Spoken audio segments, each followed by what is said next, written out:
of 2 to 3% between 2012 and 2020. 2 to 3%. Now, who was in power back in 2005 when it was 7.1% of an increase over the previous year? Who was in power in 2006 when it was 9.9%? Who was in power then? Tell us this now. Who was in power in 2007 when it was 5.3%? And who was in power in 2009 before we came to power, and it was 10.6%. So compare that with 2 to 3%. Compare that. I know there's a lot of chirping on the other side. There's a lot of chirping on the other side, but that's all they're capable of, is some chirping. Because we are looking at a mixed source of electrical production. You know, we are looking at hydroelectricity, of course, but we're also looking at wind. And wind in my constituency if you would listen for a moment, if you would bear with me for a moment, my constituency has the largest wind turbine operation in the province of Nova Scotia at Glendew, and I'm very, very proud of that. We, in fact, have 29 turbines generating clean electricity being supplied there. And we also have tidal taking place in this province. This summer, Mary Kay, my wife, and I went up that Parsborough shore, and to see facilities being built in advance of the coming ashore someday of tidal energy. We see a growth taking place already in advance of that on the Parsborough shore. We also, of course, have solar, natural gas, biofuels. You know, we have to look at vision. There have been governments in this country that have shown vision on lots of issues. We look at our railway system from coast to coast that united us. We look at the CBC that served us from coast to coast and up into the north. We look at the Trans-Canada Highway that has brought us together. We have example after example. The people of the Northwest Territories have just had a major project open, and that's going to unite them over the Mackenzie River with a bridge for the first time. We have people that have vision.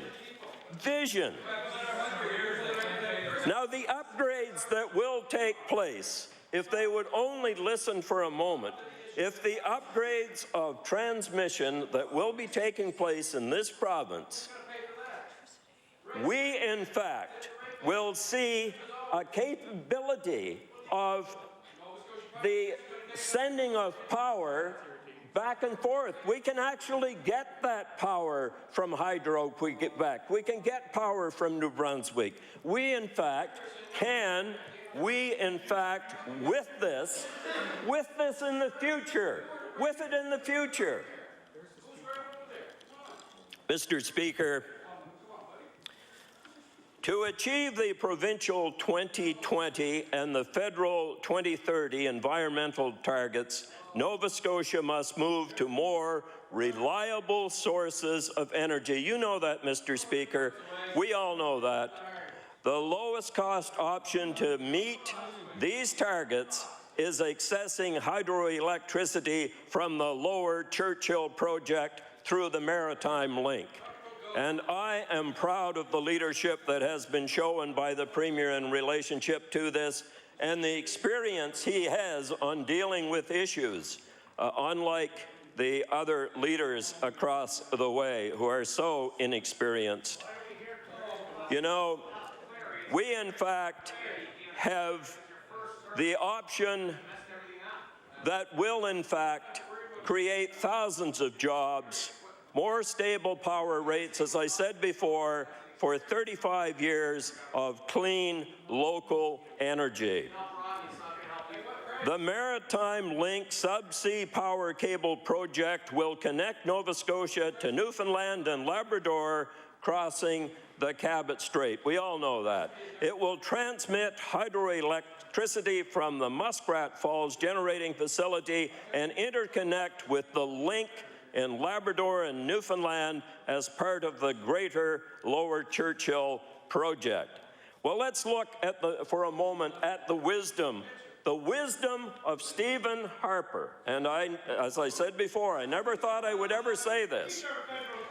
The federal loan guarantee will enable the financing of the project by providing lower borrowing costs to Emera and Nalcor, which will ensure lower cost electricity to Nova Scotia families. Over $100 million in borrowing cost savings to Nova Scotia ratepayers is projected over the lifespan of the project. Now let's go back to coal. Let's go back to coal for a minute.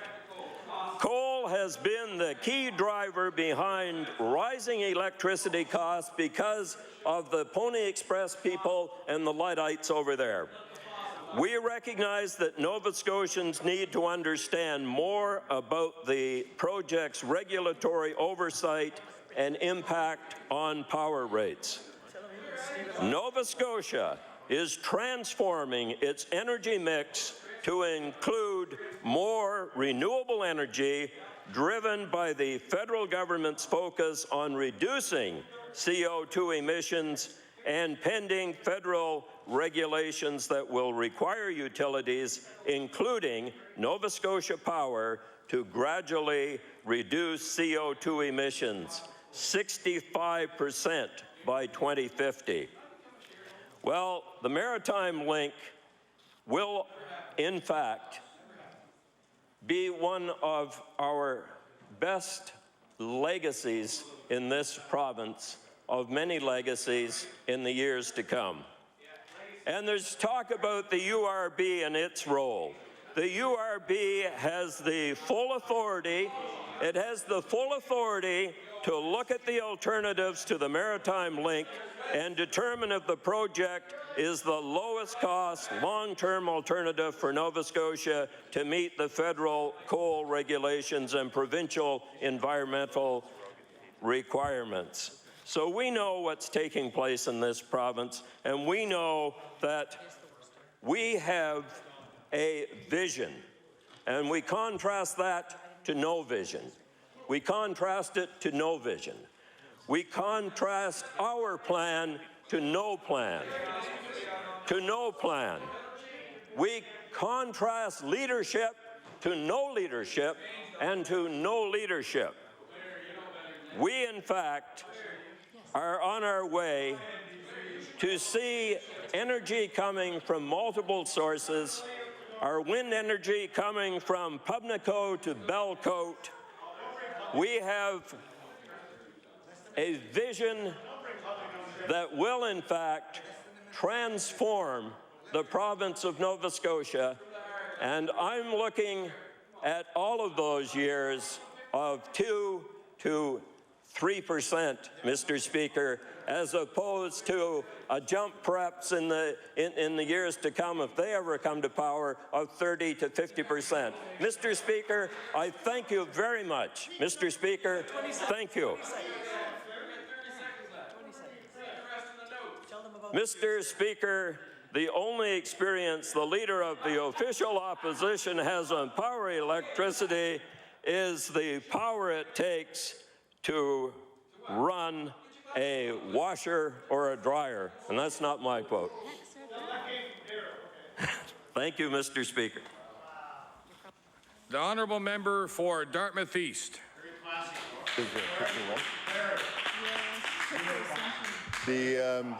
It's interesting, Mr. Speaker, to see the member for Pictou East to end his comments with a personal attack on all the hard-working men and women in this province who are self-employed. The member for Pictou East taking an attack on all those people in this province in trades, all those people in this province, and I hope that that member will stand and apologize to every one of those who he has insulted with that comment. You know, go ahead. Go let him. The honourable member for Pictou East. Mr. Speaker, I certainly didn't intend to say that, and it wasn't included in my remarks, and I do apologize. Thank you. The honourable member for Dartmouth East. Thank you, Mr. Speaker, and I respect the member for standing and offering that. You know, a lot has been said about this Muskrat Falls project. And, you know, there have been members on the opposite benches who have accused the leader of the official opposition of flip-flopping on Muskrat Falls. But in fact, if you go back, he's actually said the same thing as have I. He went to Newfoundland to meet with former Premier Danny Williams and talk about this. And all along, both that member and myself have said similar things. We've said that this is a project which could have great potential for Nova Scotia, but we should have the option of purchasing electricity. This should be a project that Emera and Nalcor go ahead. Newfoundland can determine on their own how they do it. But if Emera wants to go and build that, that's great. And then we can choose to buy power from that project if it's the best available. And you know, it's interesting, when I listened to the Premier's remarks, the Premier talked about being able to buy in a competitive market and that this would allow that. But that's not true, because of course we will be required to purchase this energy. And you know, as much as the Premier and the previous member stood up and suggested that there'll be an independent review at the board, and in all honesty, Mr. Speaker, that is what we hope for. But let me quote the Premier's own words just last night. Just last night. And they're talking about this in Newfoundland today, apparently. We just received a phone call that this is a subject of debate in the legislature there, where they're pointing out that Emera and the Premier here have said not to worry about the review because they'll make sure it happens. And that's backed up by the Premier's comments to All Nova Scotia yesterday. In an article entitled Maritime Link Sanction Might Precede URB Ruling, and I will quote, Premier, and they mention his name, said the province will not necessarily wait for regulatory approval before it officially sanctions Nova Scotia's portion of the Muskrat Falls hydro development. Quote, these things are not necessarily tied together, the Premier said Monday evening, and I will table that. So the Premier is actually saying that, well, we're going to do the review, but really it doesn't necessarily matter because, in fact, we're going to probably approve this anyways, even if necessary. You know, a number of members have said that we've become at the mercy of fossil fuels, and, you know, they're right. But that's not unique to Nova Scotia. In fact, there are many places that are stuck with that. There are many places in North America, but also elsewhere in the world, that have faced, whether it's increasing oil prices, whether it's increasing coal prices, and that's a reality. And nobody denies that. And the federal government has said, with or without the equivalency agreement, the coal plants in Nova Scotia have to close at a certain point. So they have to close. So that whole debate is almost a non-issue. And the Premier wants to stand and say, well, those parties over there brought us coal. The Premier, before he gets too far down that road, should probably go and check the Hansard record and read the comments of previous NDP members in this House fighting for the use of coal, fighting for the use of Nova Scotia coal in this province. Because you know what? There were members of all three parties that fought for the coal industry in this province, and let's be very clear that there are members of that cabinet who were in the NDP in this legislature fighting for the use of Nova Scotia coal in energy generation in this province. So the fact is, you know, there is, you know, Mr. Speaker, because we now realize the federal government will require, with or without that equivalency agreement, the coal plants to be closed. So this is about options. The fact of the matter is the Premier stood and, you know, it's funny, he says one thing now and he says something else in question period, and here's a good example. You know, many times over the past few years, I and others have asked the Premier about contracts with Hydro-Quebec for energy. And he stands and he says, well, we already bring Hydro-Quebec power in. That's not true. It's true that we bring it in on the spot market. The very highest price that you can pay for energy from Hydro-Quebec is on the spot market. So that's true. Nova Scotia does not have a long-term power purchase agreement like many states have signed or anywhere else. And with or without Muskrat Falls, the signing of such an agreement would allow cost averaging on the prices.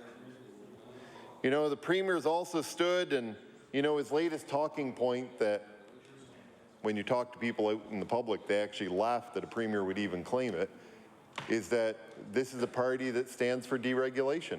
And in fact, the Energy Minister just last week stood in this House and he said, the Liberals' Ratepayer Protection Act shows that they stand for deregulation. He should read the act. It was an act that required audits of Nova Scotia Power, that required removing bonuses and so forth. And that's deregulation? No. You know, Mr. Speaker, we have never once advocated for the models of energy markets in Ontario and Alberta. In fact, we've spoken against them many times. In fact, the Premier, who stood up and said that our comment of competition in a regulated market, I think he used the word gobbledygook, is exactly the same phrase that the International Energy Association, and I'm getting their name not exactly right, but associated with the United Nations, just released a study in the past couple weeks and used that very phrase and showed where that's been introduced, power rates have decreased in pretty well every single jurisdiction that that's been done. So unlike the claims of the government, it simply isn't backed up by the facts of what we've introduced or the facts of the research that is independently out there. Moreover, the previous member stood and noted the cost increases in energy under the previous Tory government, and he's right about those. What he forgot to mention, though, is if you actually graph the increases on a year-to-year basis, the NDP government, this government, bears the mantle and gets the prize for the highest power increases of any government in Nova Scotia history.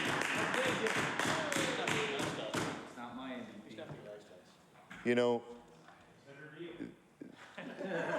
the member can talk all he wants about he would be happy to accept 2 to 3% a year is what he said. And let's remember, that's not the entire rate increase. That isn't the increases associated with all the other things that get piled on top.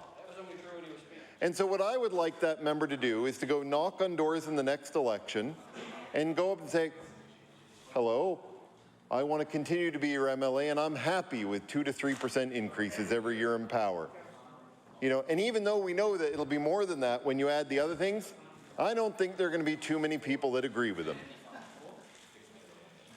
And so we come back to the Muskrat Falls project. Nova Scotia Power 2 weeks ago filed their capital plan, which includes some of the buried costs for Muskrat Falls. Makes you wonder why Nova Scotia Power is filing some of the capital costs when we're told it's going to be an Emera project. We don't know what will happen with cost overruns. We know, actually, that interestingly, the term sheet that was released just a couple hours ago on the loan guarantee actually indicates some concern on the federal government's part. They cap the total project cost of the link at $1.3 billion, despite the fact that we now know the estimate is up to 1.5. So if anything over 1.3, they won't guarantee. They will also only guarantee 70% of that 1.3. And the cost increases for the total project that have happened already have already pretty much wiped out the savings that ratepayers would have seen from the loan guarantee. And that is knowing that also in the term sheet that we have not even reached the design phase yet for the Maritime Link. And I think that most people in this legislature, most members, are experienced enough, and let me use that word, to realize that most large projects, most government projects, start to increase most once they hit the design phase. We've seen that so many times. And so what happens? We also know that the Inuit and the Métis in Labrador have not had their issues addressed yet. And the Premier doesn't seem to think that's an issue. He says that's a problem for Newfoundland and Labrador to deal with. Well, I'm sorry, I don't think that's a problem for just them to deal with. That's the problem with how we've treated First Nations people in this country for decades. And it's time for that to change. There is no reason that this project cannot be built as a private project by Emera. You only need to read their shareholder PowerPoint presentation from the other week that I was recently given a copy of, that just exudes about the profits they're going to get from participating in this project. They'll pick up money up in hydro at the Muskrat Falls. They'll pick up a bit of profit on Muskrat Falls. They'll pick up some profit in the Nova Scotia Power Park. They'll pick up some more profit as it goes through their line in New Brunswick. Boy, they're making money hand over fist on every end on this. The current finance minister stood up and she wanted to blame the Tories for privatizing Nova Scotia Power. She wanted to blame the Liberals for then allowing Emera to create it. But she forgot to mention that the NDP was the first government to actually change regulations in such a way to allow Nova Scotia Power to earn more profit from ratepayers, which is why today they earn more profit despite delivering less energy. And that too is something that Emera now trumpets as part of their shareholder presentation. You know, I think this is quite simple. From the very beginning, we have said that there's the potential for this project to have merits, and it has potential to have merit in that Emera can build it, and if the price is there, then we buy from it. If it isn't, we buy from another source. There are other opportunities for us. But it creates what the Premier stood up and said. He said he wanted to create a competitive market, but instead he doesn't. We also don't know what happens at the end of 35 years. Already in Labrador, they're talking about the fact that all of the energy from Muskrat Falls will likely be needed to power the nickel mines that are starting there. And that's one of the most important parts. And you can go read the debates in the legislature if you want to find out more about that. So what happens to Nova Scotia? Because we have no guarantee after that point. And as the Premier answered in question period the other day, we also have no backup plan and no plan to get power from additional sources at that point. This is a project that could be one of the whole slate, they like to use the word portfolio over there a lot of times. So this could be one of those projects in a portfolio that if we choose to buy power from, we do. But instead, we've been told we must buy it. We must buy it at whatever price the Maritime Link comes in at. And keep in mind that because that will be charged against ratepayers of Nova Scotia Power, as we reduce our energy consumption, the amount that each person will pay per kilowatt will actually go up, because once the Maritime Link is built, it's a fixed cost. It's a fixed cost that then has to be paid for over that period of time.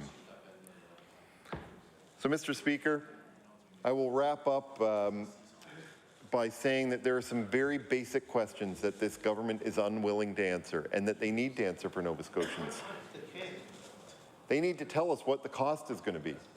And the Premier should be telling Nova Scotians what the cost will be before he stands up and says that this is a great project for Nova Scotia, because he doesn't know if it's a great project if he doesn't know what the price is. He has no way of knowing that. The Premier needs to stand up and explain why it is, and he said this in question period in previous sessions, why he hasn't picked up the phone and called Hydro-Quebec, even if he still wants to go with that. So, Mr. Speaker, there are many questions left. My fellow colleagues, I'm sure, will have much more to say on this. Thank you very much, Mr. Speaker. Thank you. The honourable member for Inverness. Thank you, Mr. Speaker. Mr. Speaker, we heard the Premier today in response to our call for this emergency debate. In his remarks, he had mentioned that they were trying to put together a diversified portfolio of energy inputs. Now, Mr. Speaker, this would be a great idea if they are affordable. It would be a great idea if they reduce carbon emissions. But this government's energy policy does neither. Now, let's take a look. Where does the cost of Muskrat Falls fit into the cost mix of energy inputs?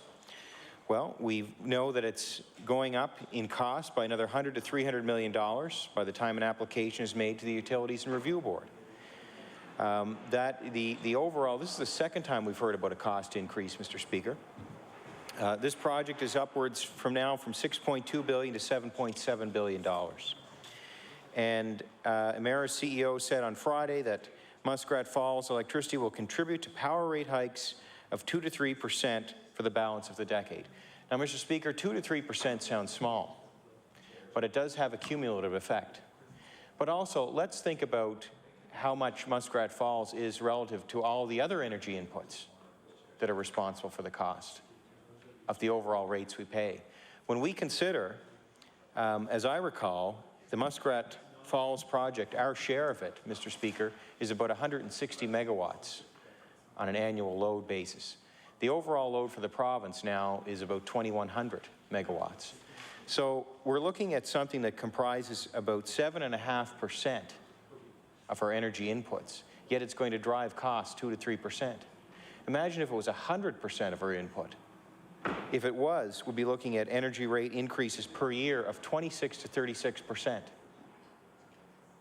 That's significant. Do Nova Scotians want to pay for sources of power that increase their costs each year by that amount? Well, Mr. Speaker, it's true that it's only going to be a small portion at, say, 7.5% of our overall energy inputs. But why would we want that, Mr. Speaker? Why would we want that if it's going to cost us that much, and if it's going to increase our costs every year that much to pay for all the infrastructure to start that project and to transmit the energy across the water into our province? So, Mr. Speaker, another thing the Premier had mentioned was that natural gas was at, I believe he said it was at around $14 last week, roughly. I won't quote him because I can't remember the exact number he said. And I guess what I would say to that, Mr. Speaker, is what about long-term purchase contracts for natural gas? And what about hedging strategies to hedge against fluctuations in natural gas prices? Those are all things that utilities use to make sure that their consumers get a fair rate for the power that's, for the energy inputs they're purchasing to generate the power that we're paying for when we pay our power bills. So, Mr. Speaker, this was identified as an issue by Liberty Consulting when they audited Nova Scotia Power. They said Nova Scotia Power should be doing a better job to ensure that they're getting the best natural gas prices for their consumers. So, Mr. Speaker, this totally eliminates the point the Premier's made today, because he's suggesting something that, in his own words, as he would say to us, is simply not true. So, Mr. Speaker, I wanted to stand here and refute that point that he made, because, as he says, it's simply not true. So, let's look at the cost of Muskrat Falls. I've heard historically, it's very difficult to get a number, and we actually don't know, and the government refuses to supply us with a figure or to even go out and get the Utility and Review Board to determine what it's going to cost on a per kilowatt hour basis. But I have heard the figure of 16 cents per kilowatt hour. With these recent increases, we're probably looking at least 18 to 20 cents per kilowatt hour. Well, let's compare those numbers, Mr. Speaker, with natural gas. Now, at its current price levels, and I'm going to table this, Mr. Speaker, and this was something I had in a previous emergency debate we had here. Natural gas price on October 30th, 2012 was $3.72 per US dollars per MMBTU. And Mr. Speaker, that's down from the 2008 price where it was almost $13. So I'm going to table that, because it's important that we table numbers behind our statements. But Mr. Speaker, at the rate natural gas is trading at right now, we'd probably be looking at more like around 6 cents per kilowatt hour versus 18 to 20 cents per Muskrat Falls. So sure, let's diversify our energy mix. Let's look at other sources so that so that we're not held hostage to certain sources of energy. But Mr. Speaker, why would we want to look at a source of energy that's going to cost over 3 times the price of one of our current sources of energy? It doesn't make any sense. It makes no economic sense. So, Mr. Speaker, we often hear from the members across that we're shackled to fossil fuel prices. And Mr. Speaker, if it's such a terrible thing, why doesn't the government come off coal immediately? We know that 58% of our energy is generated by coal. And if we came off it tomorrow, what would happen, Mr. Speaker? The price of our energy would skyrocket. Why? Because coal is one of the cheapest. Next to Wreck Cove, the Wreck Cove generating station, coal is the cheapest source of energy in this province. And Mr. Speaker, if people out there don't believe what I'm saying, they need only look back to public accounts when we had, I believe it was the Department of Energy here a number of months back, and they said that, Mr. Speaker. So the other thing I'd like to bring up is, and you know what, why don't I table some numbers on coal? We often hear the government saying the price of coal has gone up 70%. I think they need to readjust their figures, Mr. Speaker, because we know that it's actually lower today than it was 2 years ago. So I'm going to table that, Mr. Speaker. What about $200 oil? We used to hear people talking about $200 oil. Oil is trading around $85 to $90 per barrel right now, Mr. Speaker. No question, the price of fossil fuels has increased a lot the last number of years, but there are reasons why it continues to fluctuate, and by that I mean it also goes back down. And the data that I've just tabled proves that, and that has to do with market forces of supply and demand. The other thing that we hear, and I'll quote the Premier on this, he always talks about long-term stable energy prices. But do you notice he never says more affordable energy prices? That's because he knows he can't say that. He would be wrong to say that. So he's become selective in what he says. And that is a disservice to Nova Scotians, Mr. Speaker. I would say, you know, we're talking about Muskrat Falls. Why don't we look at Quebec Hydro? Why don't we do a cost comparison, Mr. Speaker? I think we would find out that power purchased from Quebec Hydro is cheaper than Muskrat Falls. Mr. Speaker, how much time do I have left? Approximately 2 minutes and 18 seconds. Well, I don't have a lot of time, but one of the statements I had made was that the energy policy of this government does actually nothing to reduce carbon emissions. We've actually seen carbon emissions increase since this government has come to power.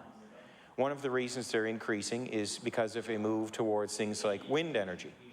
And because wind energy is intermittent, it needs to be supplanted with inefficient burning of fossil fuels to make up for a lack of energy when the wind is not blowing.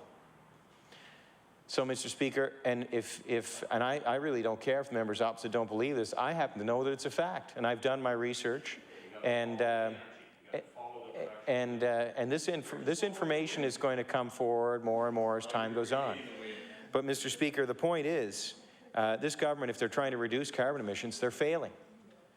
And anybody who's concerned about the environment should be aware of that.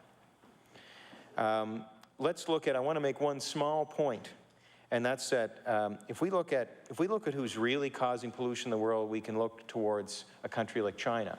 I'm not bringing that up to be critical of them, but I'm stating the fact. If you look at their rate of increase, just their rate of increase, not the power they use, but their rate of increase each year grows by 13.3%. Just that rate of increase would swallow our entire carbon emissions in 4 days. 4 days of activity in China, just their increase, swallows what we would produce in a whole year in this province. So if we really want to do something to help the environment, why don't we include some economics? So that when we come up with ideas to reduce carbon emissions, it also makes economic sense. Then we can take those ideas around the world to places like China where they'll make a real difference for our planet. And when that happens, Mr. Speaker, we'll be showing leadership, we'll be protecting our environment, and we'll also be respecting the fact that many Nova Scotians cannot afford the energy prices that this government is putting them under. Thank you, Mr. Speaker. The honourable member for Halifax Atlantic. Thank you very much, Mr. Speaker, and thank you for the opportunity to to speak to this resolution. I have to say that I'm less comfortable bandying about in speculative figures than some of the members opposite. But what I am able to say is that I am very, very pleased, in fact, to hear that we are able to have such firm predictions, in fact, as 2 to 3% increases. Not because a 2 or 3% increase every year in residential rates is a good thing, but because it is a predictable thing. And if there's nothing else that we have learned, risk costs. In the world markets, whether it is in energy, in stocks, whether it is in seeking insurance, and all kinds of activities, we spend a great deal of time and energy compensating for the unpredictable, trying to hedge against the unpredictable. And the one thing that can be said for this project is that it is predictable. Something else which can be said for it is that it is not intended to take up the entire capacity for supply of power to the province of Nova Scotia. It can take up, or it will take up, some 10% of the potential use of Nova Scotia, and it can be, we can subscribe to power rates for up to an additional 20% during the 35-year term. In case you haven't looked at the estimated 35-year term, that actually takes up to the year 2052, assuming that production does in fact begin in 2017 as is estimated. That's a long time out, and it's a long time ahead to be able to say that power rates are going to be increasing 2 to 3% and subsequently half of whatever the current inflation rate is at that time. When you look back at years between 1999 and 2009, which is the year after the world's peak oil production was estimated for many years to be reached, and in the 10 years preceding peak oil production, the average price increase of residential electricity in Nova Scotia was 3.6%. That's well above what we are looking at now. And the other thing that interests me in this discussion is what enthusiasm there seems to be for remaining attached to particular sources of electricity that have existed in the past. We're talking about the possibility of buying from Quebec Hydro. We're talking about the possibility of continuing to subscribe almost exclusively to the fossil fuels which have supplied us. Some from Cape Breton, others more recently from central continent and from across the ocean, and others potentially from offshore drilling. These are geographical facts, and if we are going to look at the attachment that people have for the continued supply for those electricity, you need to be looking at what economic interests are also served by the transmission, by the routes from which this electricity is coming. One of the things which we're also taking advantage of at this point is historically low borrowing rates. And something which hasn't been calculated into this, as far as I know, is the real unpredictability of the coming interest rates. I've always been interested in the fact that we looked at that what we saw was one of the more spectacular economic crises in living memory, arising at just about the same time as peak oil production. It's hard to believe that that is a complete coincidence. Something which also, I think that the third party, and I must commend the third party for its interest in the past, and it suggests a shared interest, is the energy which they have poured into, the extension of broadband connectivity to this entire province. This is a small province. It is not to a huge degree an export and manufacturing province, but it is one which is a lively user, one of the first adopters of the internet, of extensive internet connection, one of the early adopters in Canada, which in itself was one of the early adopters. And it should be noted that that is almost inextricably tied with the consumption of electricity. I will say that just from a personal note, when I deal with people coming into my constituency, and I think we are all well aware that housing costs and shelter costs are significantly impacted in our climate by the need of climate control in the roof that, in the house under the roof that one needs to keep over one's head. But another cost, another huge cost and a component in many people's lives is in fact the cost of internet service, of communication. We have recently seen basically I won't say the privatization, but in the removal of what we used to call poverty TV, but I won't call it that anyway, the free channels that were available. That's not available anymore. The community access points, that access has been largely defunded by the federal government. And these are things which also add costs to any household which hopes to remain in touch with the world of today.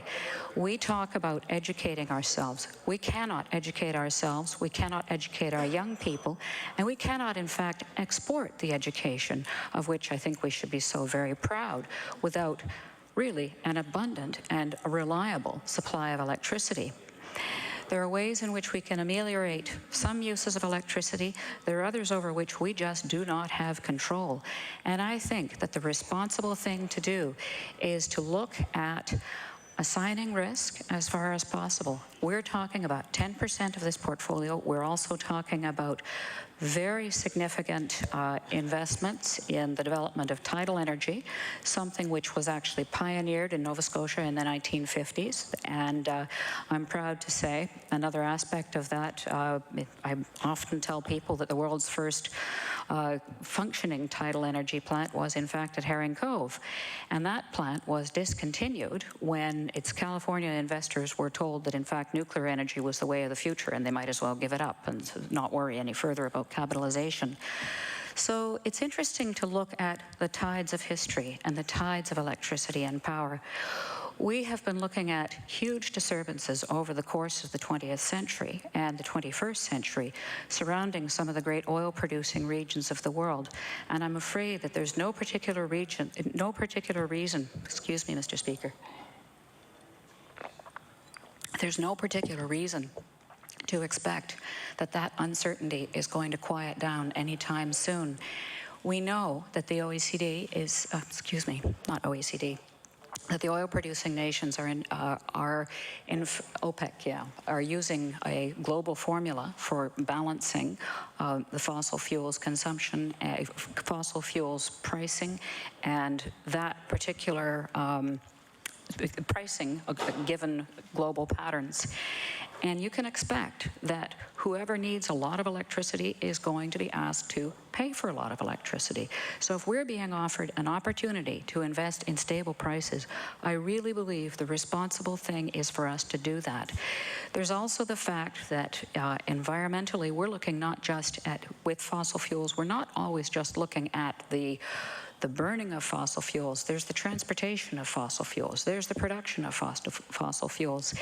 And we are approaching a brick wall. It's maybe a regulatory brick wall, but even at that, it is coming fast, and it's coming at the federal level and entirely likely at other levels as well. Which say that greenhouse gas emissions do need to be capped and reduced. I'm very proud that this province has taken a lead in putting hard caps and working aggressively towards meeting those so that there aren't those panicky, last-minute attempts to buy technology that cost an absolute fortune. This is not panicky, this is not last minute, this is long vision, and this is something of which I am extremely proud. Thank you very much, Mr. Speaker. The honourable member for Kings West. Thank you. Thank you very much, Mr. Speaker, and very pleased this evening to join the debate around Muskrat Falls and the kind of, I guess, impact that it will have for our province, for our region. And I guess perhaps more than anything, I guess that we need to point out here is the hope that the UARB and those who will present I think, some very, very strong and striking arguments of reconsideration that, in fact, their voice will be heard loud and clear. You know, being a former Newfoundlander, you know, you'd like to say, well, you know, it'll be good for Newfoundland, and perhaps it may very well be, but the unknowns about this project still I think are very loud and looming as we look at Muskrat Falls, and there's a lot because of the time and the era in which this project is coming about. And I, for one, would, in fact, as Newfoundland gains new prosperity, let them develop Muskrat Falls, put the link across to Nova Scotia, and then we can be a purchaser of power directly from Newfoundland if it is at a competitive price, because there are other competitive prices, I believe, available to us, and I know New Brunswick and Quebec have been talked about. But I'd like to spend a little bit of time today, Mr. Speaker, talking about the alternatives to Muskrat Falls. And just this week, you know, last week, we had in the House the panel that will make up the Rural Economic Development Commission, and I do applaud that initiative. I think the people that are on that committee, and they're people that their past shows that they listen to people. They want the very best for all of Nova Scotia, but in fact they've invested heavily in good rural development. I think of Ray Ivany, his days with the Nova Scotia Community College, and he just didn't want a strong college or 2 or 3 campuses in Halifax. He wanted it throughout Nova Scotia. John Bragg is much the same. You know, his business relates to many of the counties of Nova Scotia, and we also, of course, as the speaker opposite was speaking about his investment with broadband and high-speed internet. But I would like for us to take a look at how we as Nova Scotians could solve our own problems of moving towards renewable energy and having control over, because again, one of the real wondersome points about this is that Emera won't even own the Maritime Link after 35 years. And will the electricity be available to us? And these are certainly worrisome points about this deal. But you know, one of the countries that people said could never attain very much in renewable energy was Germany.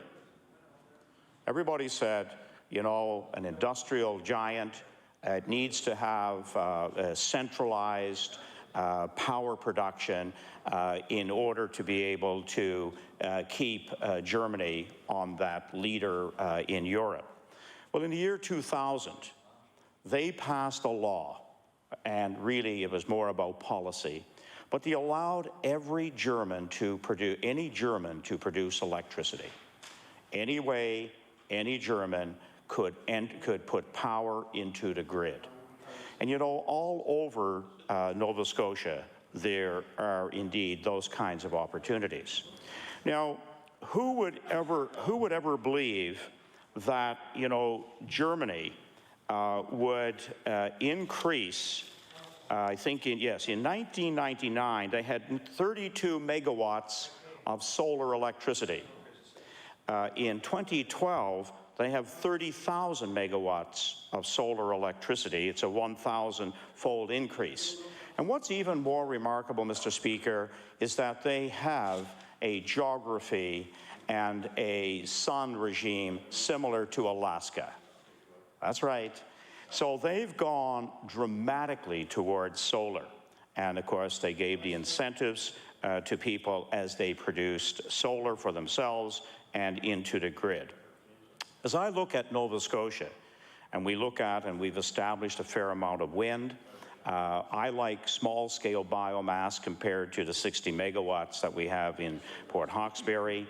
The possibility of solar in our area, in our province, geothermal, small hydropower, tidal.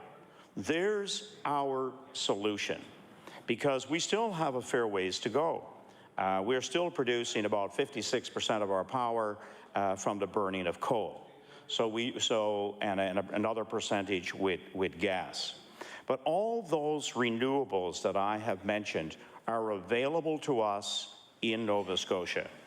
And if we were to start down the road now of letting Nova Scotians produce power and put into the grid, we would find, I think, very quickly, with the innovative nature of Nova Scotians, the enterprising and entrepreneurial spirit that we have in this province, I think we would find our own solution. But you know, in Germany, they said the 4 major producers that had the nuclear power plants and the thermal plants, they said, no, it won't work. The best we could ever hope for would be 4% of our electricity produced by renewables and by small producers. Every German having the possibility of producing electricity, that's ludicrous. We can get 4%. Our place in the industrialized world will fall. Well, you know, on January 1st, 2012, Germans were producing 20% of their power through small renewable efforts. In just 6 months later, this summer, they were at 25%. By 2050, they'll be at 80%. So I think they have shown us an immense way forward, and I think this is the kind of Nova Scotia solution that we need to be taking a look at, even though it is green energy for the most part, not entirely green, but for the most part, Muskrat Falls. I think there is an alternative to this. As I look at it, as I've heard from lawyer friends in Newfoundland who have studied this project now, one in particular, for 30 years, he's looked at this for a 30-year period, and he has a number of misgivings about the project, whether it's the amount of water that will come from the Upper Churchill because it's controlled, you know, by Quebec. You know, the costs, some of the unknowns on the technological side. He has raised a lot of concerns around this project for many years, and I think there is reason to say, let's find an alternative. Let's find other ways of generating our power here in Nova Scotia. And what really happened in Germany, and this is why I really like this for Nova Scotia as we struggle in our rural areas. What the decentralized power allowed for many people to become the power producers, and in fact they gained that income and that wealth from this kind of very wide production of power, as opposed to a centralized approach. So when we take a look at the needs in rural Nova Scotia, farmers in particular answered the call in Germany, and I think our farmers in Nova Scotia and many others would become the producers, and that would be real power to the people, not as Muskrat Falls is sometimes advertised. Thank you, Mr. Speaker.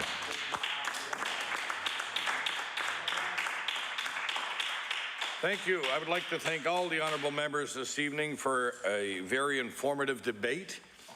The motion for adjournment has been made earlier. We now stand adjourned until 2 p.m. tomorrow.